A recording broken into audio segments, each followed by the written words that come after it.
just getting a few quick pre-MOT jobs done. The tick over was a little bit rough. It was hunting a little bit and it smelt a bit petrol-y. So I've just done a job which I have to do every couple of years and clean out the breather system a little bit. So as you can see, there's quite a few bits missing at the moment. I've taken them all off.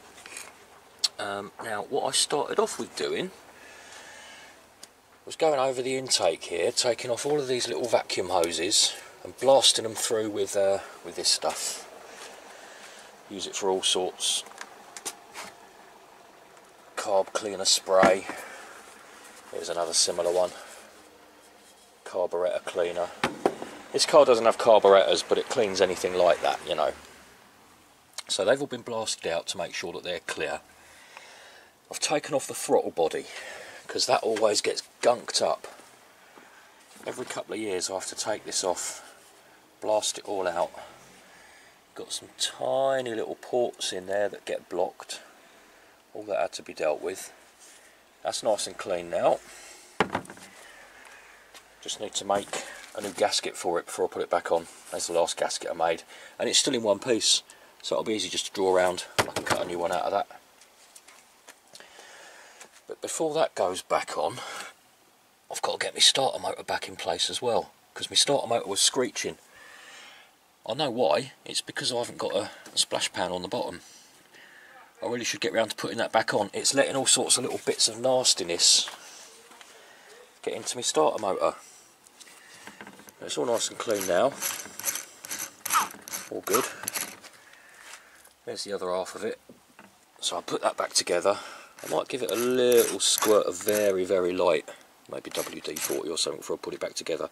You don't want to be putting grease and stuff in there though, especially if it's attracting dirt. Get that back on. What else? Oh yeah, I've just halfway through the spark plugs as well. That's another thing that helps it run nice and clean. I've done two. I've just got that one ready to go in. Down there, can't do it with the camera, but I'm on number 3. And the old ones, they weren't looking too bad. A little bit on the sooty side. Not too bad. But anyway, it'll do them a world of good to swap those over. I'll get that all put back together. I've checked the oil, I've checked the brake fluid, I've checked the transmission fluid, checked the coolant, that's all good. What I haven't checked yet is my brakes. I think these pads have been on here for 2 years now, which is longer than usual with this car. I'm not sure what sort of condition they're in. There was a time I was doing so much mileage I had to change them every year as a matter of course. I can't tell from here, but anyway, I'm just going to whip a wheel off, one off the front, one off the back, and see how they're doing.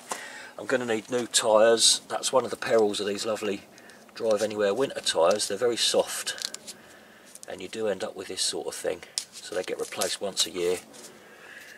Lots of tread on them. They just start splitting and falling apart. Right, it's all worth doing. I quite enjoy working on the car, to be honest. Right, the starter motor's back in place there. The air idle valve also all cleaned out and put back in place. There's my new gasket that I've just made. It's just made out of it's like a light duty version of what we used to call clinkerite. It's a little bit corky in texture, it does compress a little bit. But it's very handy stuff to have just for making your own gaskets and saving you the trouble of having to find obscure bits and pieces. Right, they're on there, ready to take the throttle body.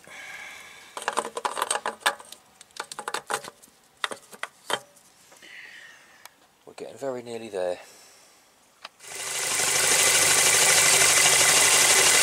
Seems to be passing the old rubber glove test. Just showing that the glove isn't inflating, so we have got a negative vacuum in there, which is what I wanted.